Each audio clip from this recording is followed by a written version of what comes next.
Thanks for taking a few minutes of your time this morning on tax day, the most unusual tax day ever in my history as a CPA. But we're going to talk today, and I'm sure that most of you have heard about the CARES Act and the relief that it's providing for businesses and nonprofits. We're just going to talk about some of the provisions that you all as nonprofits may be able to take advantage of, and try to answer any questions that you have. So I'll just move on. Everyone says that I should start out with a joke. I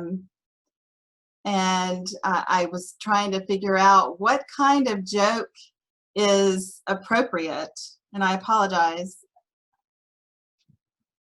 for being in quarantine.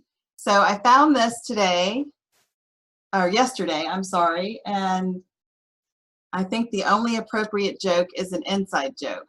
So hopefully that's funny and not inappropriate. Felina, I'm sorry, I'm just having a really hard time figuring out what slide I'm on and what I should be looking at. Sure. Right now, I can tell you what we're looking at is a blank slide.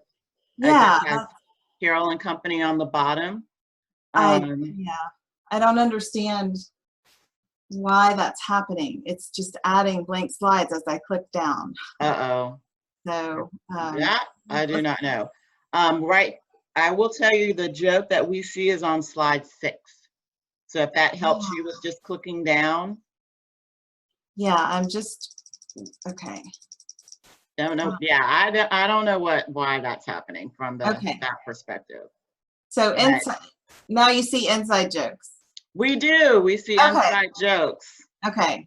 Okay, awesome. So maybe I took away some of the effect of that joke by messing up with anyway, so and that's about what my household looks like when I'm working from home. But anyway, hopefully everyone else is making it. No, that's okay. And then we just got a little message from Kim Ross, who is saying that you can select from current slide at the top. If you okay. What that does. Did that change anything for you all? No, it's still on inside jokes right now. I will say Zoom can be a little glitchy in that it has delays every now and then. Okay. Well, as long as you can see what you're supposed to see, I'll just keep on talking and stop me if you have a question or I need to stop. Sure. Well, questions and chats will go on towards the bottom. So all of our participants, if you do have questions or you want to make a question particularly for this webinar, you can address those questions, and either myself or Rebecca will try to help monitor that. Okay.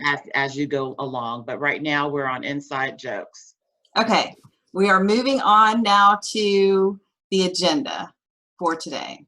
Hopefully, oh no, see that's what's happening. All right, got it. Okay, so I'm just going to give you a quick overview of the CARES Act, just so you know. It was signed on March 27th, so it's been about a little over 2 weeks now. It's 880 pages, the actual act. It is HR 748, if anyone wants to Google it and just actually go look at it. Have fun. Then as part of the CARES Act, we're going to talk about the economic stabilization loans that are available, which include primarily Paycheck Protection Program, that's the big one, and the Economic Injury Disaster Loans, EIDL. Then we're also going to talk a little bit about the employee retention payroll tax credits available and some charitable contribution incentives that you all may be able to take advantage of for fundraising purposes. Okay, so the CARES Act overview, I won't read all this to you, but it's basically 6 titles or 6 sections. And Title I is the big one that we're kind of looking at. That's where the Payroll Protection Program falls, keeping American workers paid and employed. So the objective is that businesses and nonprofits don't lay off or furlough or terminate employees, but keep them on the payroll paid with benefits if possible. Then you'll see the following titles: Assistance for American Workers, Families, and Businesses. I believe that's where the stimulus payments fall. Supporting America's healthcare system, we won't look at that too much. Economic stabilization, coronavirus relief funds, and then miscellaneous provisions as well. Okay, so kicking it off with the Payroll Protection Program. Most of you have probably heard about this, probably have already been in touch with banking officials to talk about getting an application in. So we'll just talk about the program in general, and I'm sure there will be some questions. And I know there already have been a few questions that have come in before the program started. So generally, the Payroll Protection Program is available for businesses and nonprofits with less than 500 employees. So right now under nonprofits, it includes 501c3s only, and veterans, certain veterans organizations, and certain other tax-exempt organizations. But it does not include C6s. I know I've had a lot of questions about that.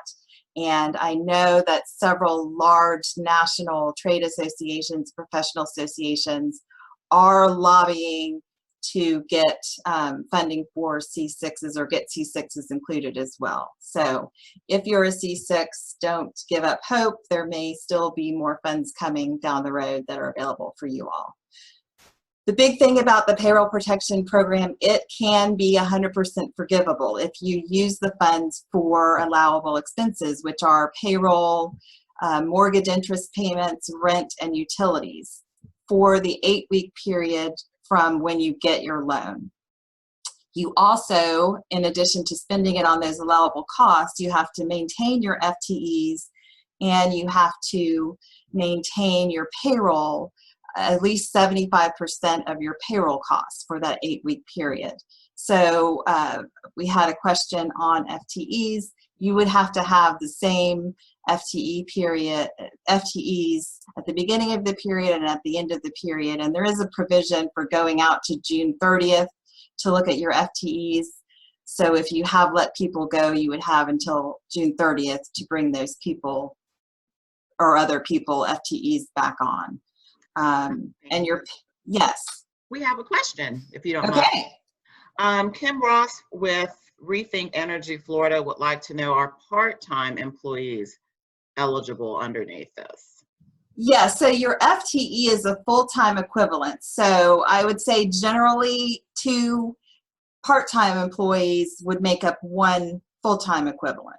So that's the way you're calculating it. When we look at it, we track everybody's hours. So if we were to calculate an FTE, if someone works half-time, that they would be half-time, half of an FTE. So it would take 2 of them to make up 1. So does that make sense? Hopefully I can say it very clearly, but okay. Moving on. So applications for the Payroll Protection Program are made through lenders, and they started on April 3rd. So there's already been a ton of activity with businesses and nonprofits making application. The banks were not given a very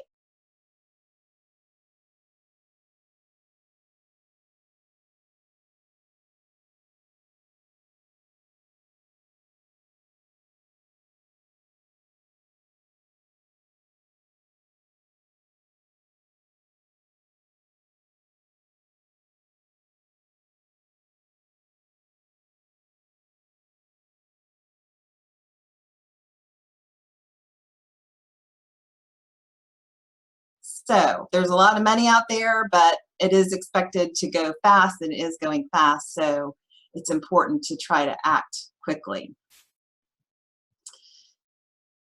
So benefits of the PPP loan, which I said, you can borrow up to 2.5 times your average monthly payroll. And in most cases, the average monthly payroll is based on 2019. So you take your 2019 total payroll, divided by 12 and come up with an average. There is a calculation spreadsheet. Each lender has a little bit different spreadsheet, but they all kind of should come to about the same amount. You do have to back out if you have employees that are paid over 100,000. You would pull those out of the average, pull the excess out of the average calculation to come up with 2.5 times your average monthly payroll. Another benefit, if there is any amount that's not forgiven, and we'll talk a little bit about forgiveness, but if there's any amount that's not forgiven, the interest rate on that is 1%. So basically nothing. And your payments won't start for 6 months after you receive the loan, if there is any amount that you have to pay back. The loan would have to be, any non-forgiven portion would have to be paid in 2 years. And if you have the money and you want to go ahead and pay it back and not pay interest, there are no penalties or fees associated with prepayment. So for these loans, no collateral is required and there's no personal guarantee required.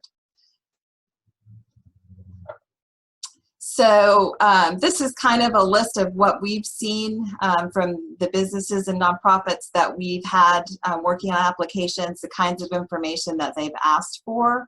Obviously, there's a calculation spreadsheet, and in most cases, if you're using QuickBooks, you can pull a payroll summary report that gives by employee, that gives your monthly payroll, and use that for the calculation. That they would also ask for as documentation. That's the payroll reports. They're also looking for 941s for 2019 and 2-8 for 2020 if you have those, which should be coming out soon. Some 1099s are permissible, so you would have to, for any independent contractors. However, a lot of independent contractors should be taken out of your payroll calculation because those people are eligible to submit their own payroll protection program application. So before you include your 1099s, make sure you talk with your lender or talk with your accountant to make sure that that's appropriate that you're doing that. Most people probably don't have a completed 2019 tax return, so they would be looking for P&L reports from your accounting software, your internal statements. And like I said, it's important that you work closely with the lender that you select. And I know there are a lot of larger banks in town that are working on these. SunTrust, BB&T, Capital City Bank, Hancock Bank have been very active. I've heard of also Synovus, Bank of America. So I don't know, if there are other credit unions. I haven't heard about those, but originally they said it would be already SBA approved lenders, but I know they've accepted other lenders in. What I've heard too from lenders is just due to the volume, they're working primarily with their own existing clients. So the first bank to contact is your bank that you use. And then if they're not doing these loans, hopefully they can refer you to another bank that you could work with. All right. Do we want to talk about any payroll protection program questions, other questions now, or just move on? Are there any other questions, Belinda, that you see? I think if any of our audience has questions for that with payroll, now would be a great time to go ahead and address it. So again, in the Q&A and or chat, if you do have questions for Kathleen regarding the Paycheck Protection Program, if you would please mention that now. It looks like Kathleen on the bottom from Rebecca Joseph, that is the payroll protection guaranteed is a question. The payroll, there is no guarantee required with your loan application, if that's what you mean. And yeah, I don't know if that answered your question, but no, with this loan, there is no collateral required and no protection, no personal guarantee required. I did have a question that Felina sent over earlier on, and I had this question come up with one of my clients. So they have, there's, a portion of their staffing is paid through a grant, CHSP or other grant. So would that be eligible for this payroll protection program? So because there's no provision when you're doing the calculation, it's basically just 2.5 months of your average monthly payroll. There's no provision for you to talk about other funding received or anything like that. The key is for those 8 weeks after you get the loan to track your costs that this loan pays for. So, and again, you can use it for payroll. You can use it for mortgage interest, rent expenses, and utilities. And they're estimating that those non-payroll costs should not be more than 25% of the total. So if your staff is paid with grant funds or CHSP funds, then they're not being paid with the PPP funds, then I would assume when you're doing your forgiveness calculation, and there's more guidance to be provided by the SBA on that, you would have to back out those costs. So I won't say that they're not allowable, but you back them out when calculating the amount of forgiveness or the amount that you spent, and you may end up having a portion of your loan be not forgivable. If that's the case, you could go ahead right then and pay it back and have no harm at that point. Or if you can't pay it back right away, you're paying 1% interest on that portion. And you would have 6 months to even start those payments. So like I said, we haven't seen a whole lot of specific guidance on the calculation or the request for forgiveness. I know that the SBA has said they'll be sending out more guidance on that, and I assume that that's going to be closer to the time that forgiveness is actually starting to be requested. So, Kathleen, Rebecca has a follow-up question. She says, okay, if I get a loan, let's see, if I get a loan, I guess that is, okay, wait a minute. If I get a loan, is it a greater chance of counting on the payroll protection? So sorry about that. And then it says, oops, you answered the question. So thank you from Rebecca Joseph. So you did a great job, Kathleen, on answering her secondary question. Do we have any other questions for Kathleen regarding Paycheck Protection Program? Okay. Okay, wonderful. All right. So moving on to the Economic Injury Disaster Loan, the EIDL loan. This loan is also available to small businesses and nonprofits. Basically the same criteria apply. This loan is, the benefit of this loan is the advance that I see for nonprofits is the advance portion of it. Now, up until yesterday, we heard that you could get an advance of $10,000 when you submit your application, whether or not the application is declined or still pending. You would get the $10,000, and I heard originally it would be sent to you within 3 days.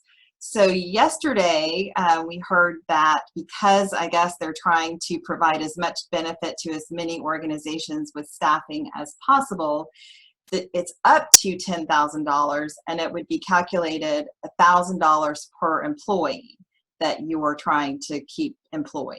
So if you have 5 employees, you could get an advance, and that's, I assume, full-time equivalents. You could get an advance of up to $5,000, and that amount is forgivable.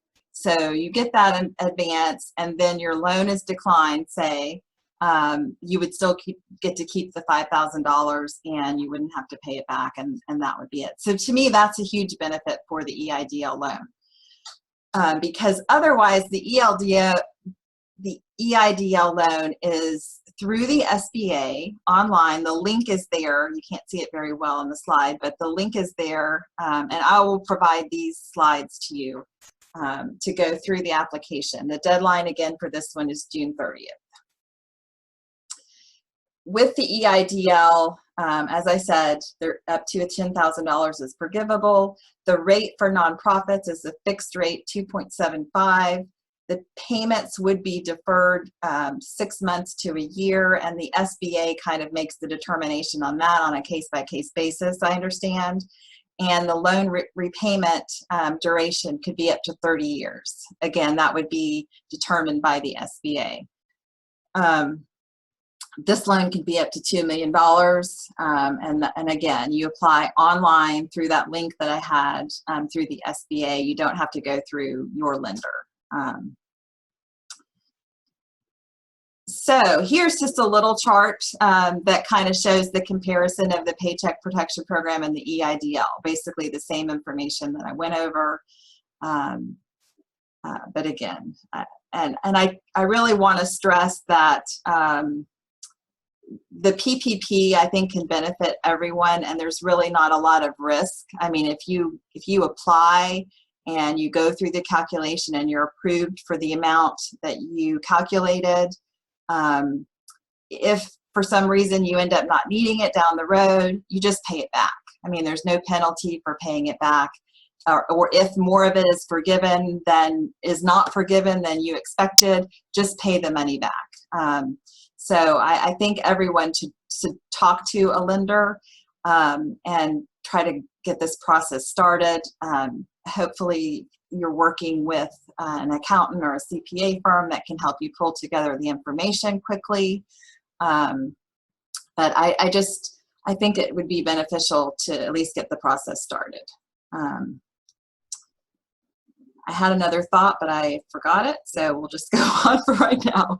We'll move on to another provision of the CARES Act, which is the employee retention credit that for employers. And I will start out by saying, if you're receiving a PPP loan and forgiveness, you are not eligible to receive these credits. So if you've already applied and been approved for a PPP loan, you probably don't need to worry too much about these credits. But this was meant, again, to help employers keep their employees on the payroll as long as possible with benefits. So it provides for a refundable payroll credit for 50% of wages paid for certain employees during the crisis. And eligible employers are anyone whose operations were fully or partially suspended as a result of a government order limiting commerce. Or group travel or group meetings. So this could be, if I can't think of a case right now where back in March, your operations would have been suspended, but obviously, any activities that were not essential and were shut down, so that would cover these employees, or like restaurants who clearly experienced a greater than 50% reduction in quarterly receipts.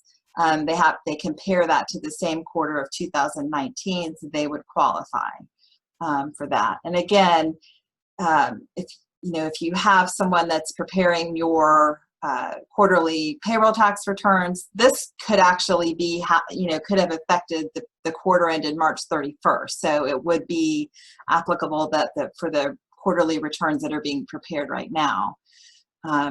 So if you're eligible for the credit, so let's just keep on going through so for employers with less than 100 employees, all employee wages are eligible, whether or not they were furloughed or not. You could take a credit for 50% up to the $10,000. If you have over 100 employees, full-time employees, it would only be those who were furloughed or faced reduced hours.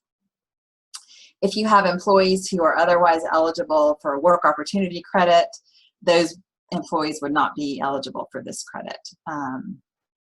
let's see what's on the last line. And the wages does include health benefits, and it's capped at $10,000 paid to each eligible employee. And so this goes back starting March 12th, when things really started to get bad, through the end of 2020. So these wages. Like I said, if you're applying for the PPP loan, this doesn't apply, but if for some reason you've decided not to do this, this is definitely something you should look into and talk with your CPA or professional about how to calculate this. If you know, there is a special form out already, so if your credit is more than the payroll taxes that you're actually paying in the quarter, you can submit, it's called a Form 7200, to get a refund of payroll taxes paid. So there is some cash benefit to this credit. And if you're anticipating that you're going to be able to take this credit, and so you go ahead and take the credit, and then you decide that you're going to apply for the PPP loan, and so it turns out you weren't eligible for the credit, the IRS does have some authority to waive penalties if you pay the amount that you took. So I understand that the IRS is hopefully going to be very reasonable when it comes to companies trying to do what they think is the right thing, and maybe having to make a change later down the road. Are there any questions on the employee retention credit so far? Okay. Kathleen, we do have a question. Okay. And it is from Rebecca Joseph. Says, is the retention credit applicable at the end of the year? The retention credit is for wages paid, and I'll go back starting March 12th through December 31st, 2020. So yes, if you are, shut down through the end of the year, then yes, this credit would be applicable. And you can request it now, Kathleen? I think you're requesting it as those payment, you're submitting your quarterly payroll tax return. So for this first quarter, you would request a credit, of the amount through March 31st. And then for the next quarter, you would request it for the 50% of the wages for next quarter. Does that answer the question? Well, here, let's see. Rebecca has some follow-up on here. And it says, meaning, do you request it in your taxes, or can you request it now? And we already filed our organization taxes for 2019. So it's a matter of how are you making that request for the credit? So these, and full disclosure, I am not a tax person, so I might have to get back with you on how logistically this works. But my understanding is that these credits are credits against payroll taxes. So they would be on a quarterly basis. So like, the quarter ended March 31st, just passed. So those first quarter payroll tax returns are in process and sometimes complete. So if you had wages for the period from March 12th or 13th through the 31st that you want to request a credit against this first quarter, you could do that for the first quarter. Then for the second quarter, you would request a credit against the second quarter payroll tax return. So you don't have to pay that cash that you would normally pay out for payroll taxes if you're getting this credit for that quarter. I can get some clarification on that if that doesn't make sense. So Rebecca says, thank you. Okay. And here's, I guess you can work through your accountant for those details, right? So whoever is doing your taxes, they can guide you through when you should be making those requests. Yes, definitely. When you're taking advantage of this, I would definitely work through your accountant, whoever's preparing your payroll tax returns, to help you with this process. All right. Moving on to some charitable contribution incentives.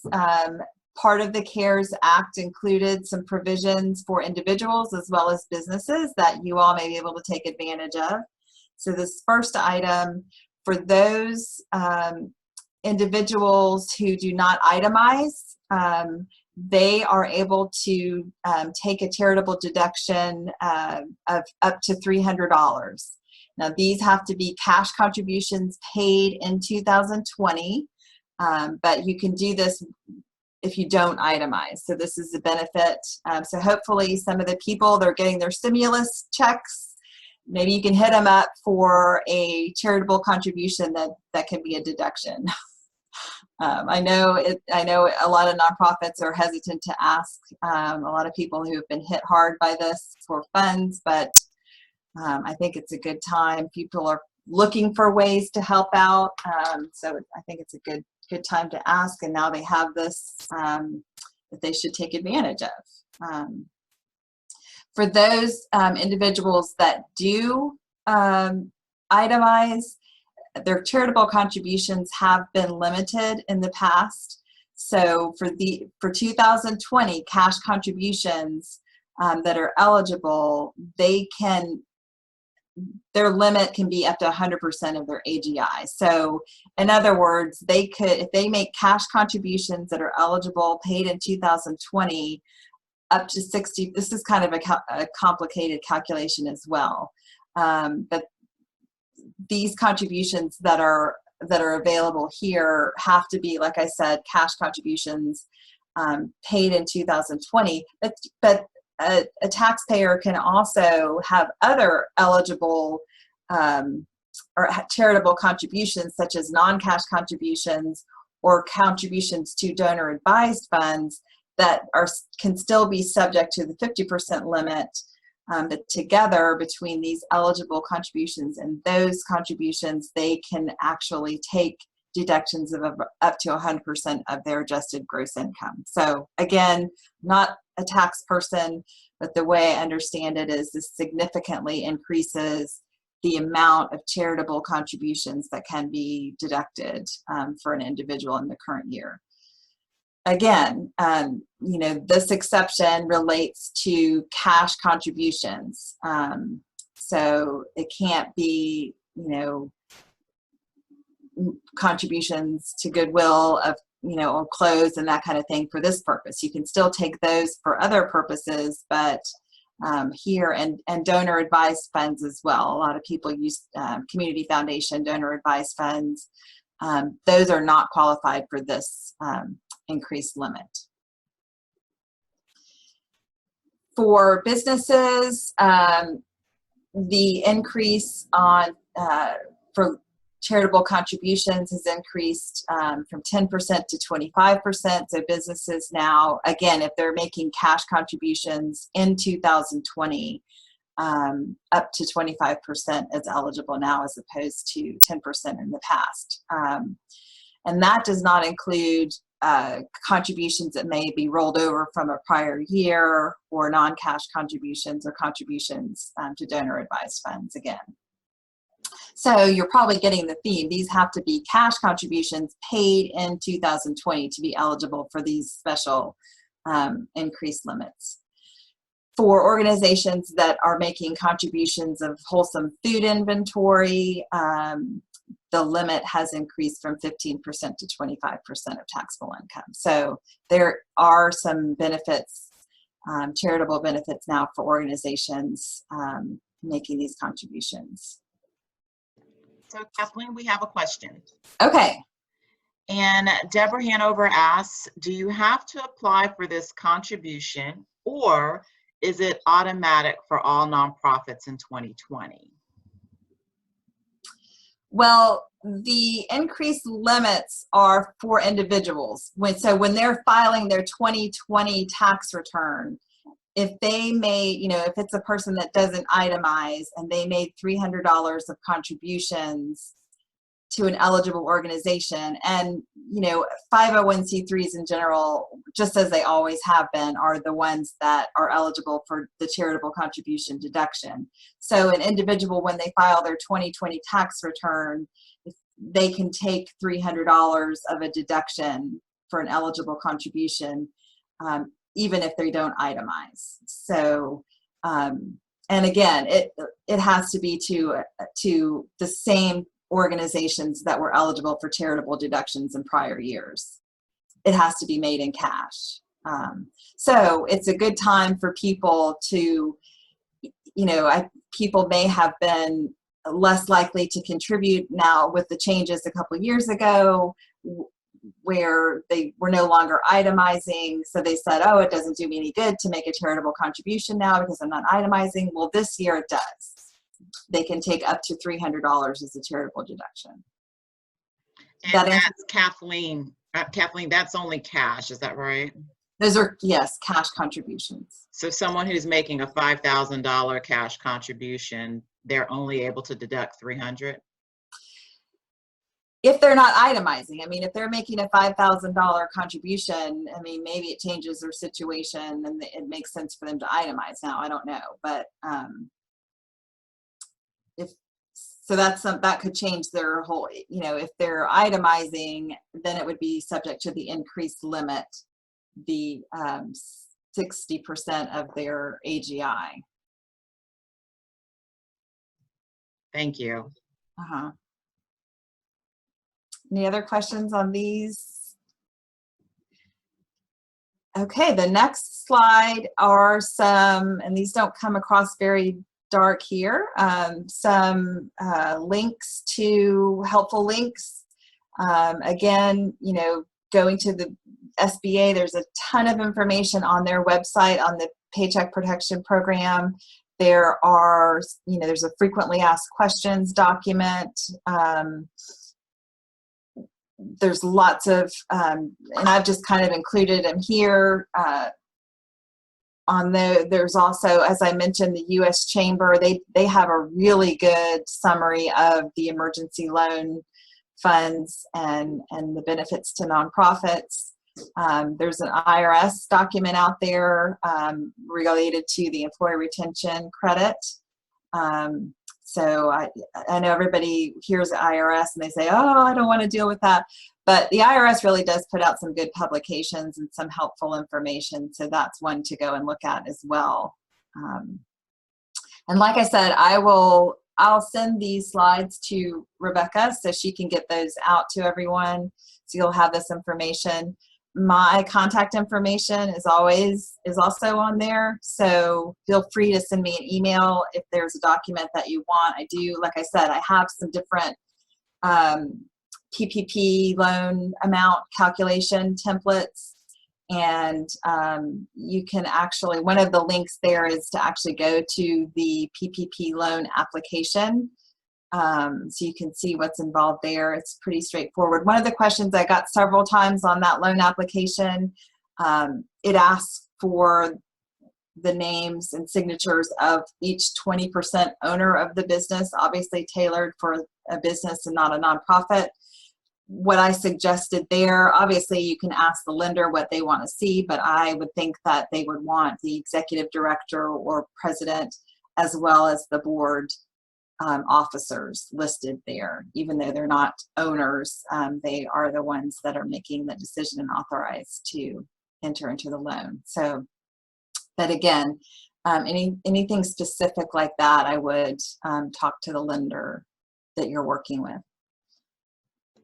Kathleen, One thing, we had a couple of questions from Katie Brennan, who had sent us an email, and okay. one of them I'm not quite sure that we addressed. So before we let you go, I want to make sure we address her question, and is, can we apply for a loan equal to our 8-week expenses that will be forgiven, or does it have to be a greater amount? If Okay. so, how much? Okay. More? So when you're calculating the loan amount that you're going to be eligible for is 2.5 times your average monthly payroll.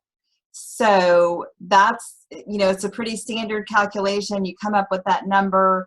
The lender, while they are not responsible for attesting that the calculation is correct, they will obviously look it over, and if they see something that's included that shouldn't be in that calculation, they'll let you know, and they should be working with you to come up with the correct amount.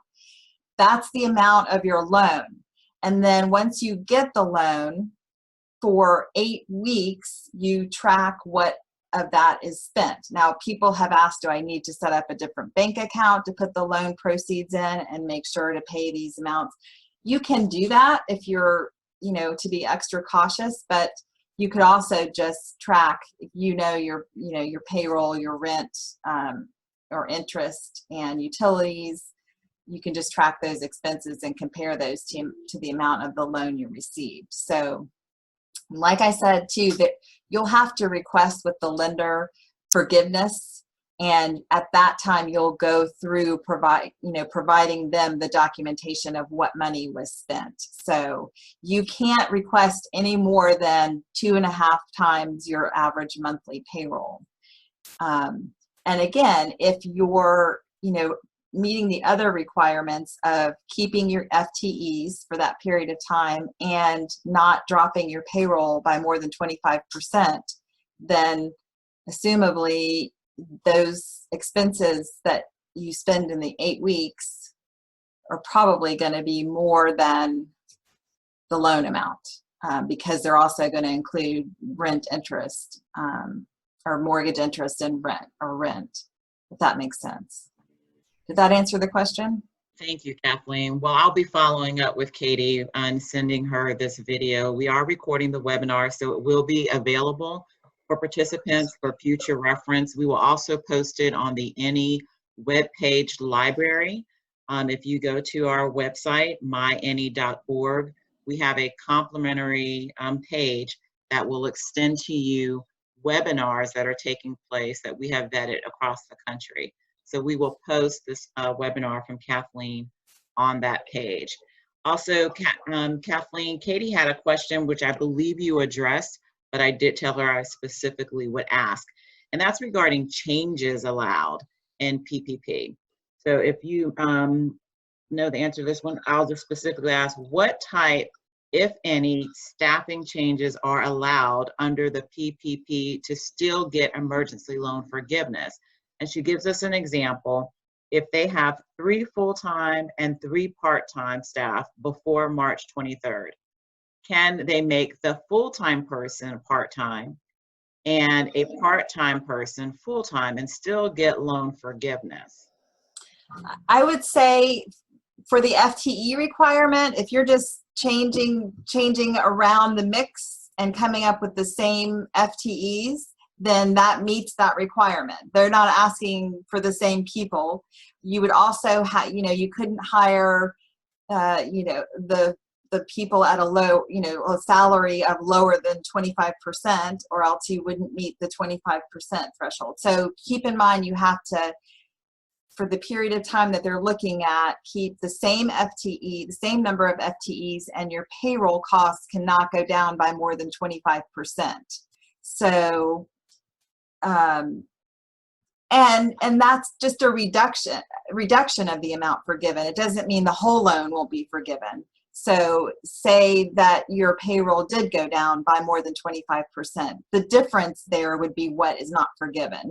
It wouldn't kick you out and say, oh, the whole loan is not forgiven, but they would look at your actual reduction of payroll compared to that 25% allowable reduction, and then there might be a amount that's not forgiven that you would have to pay back. So again, more information will be coming out on the calculation of the loan forgiveness and what's required as far as documentation. But the important thing is, once you get that loan, you know, for those 8 weeks, make sure you're keeping track of all of those eligible expenses that you're spending the money on. Well, Kathleen, thank you so much for your time this morning. I know this was a unique experience in the delivery of this program. Yes, I apologize for my technical challenges. I'll get better, I promise. No, I think we will all be Zoom experts by the end of this pandemic. But we thank you so much, not only for your time, but also supporting any and having the partners at Carroll and Company be so supportive of our efforts. Thank you so much, all the participants. You can expect a follow-up after this is over with. You will get an evaluation sheet, and then we will make the slides that Kathleen is generously providing available to you as well. Thank you so much, Kathleen. Have a great day. All right. Thank you all. Good luck. Take Thanks. care. Bye-bye. All right. Bye-bye.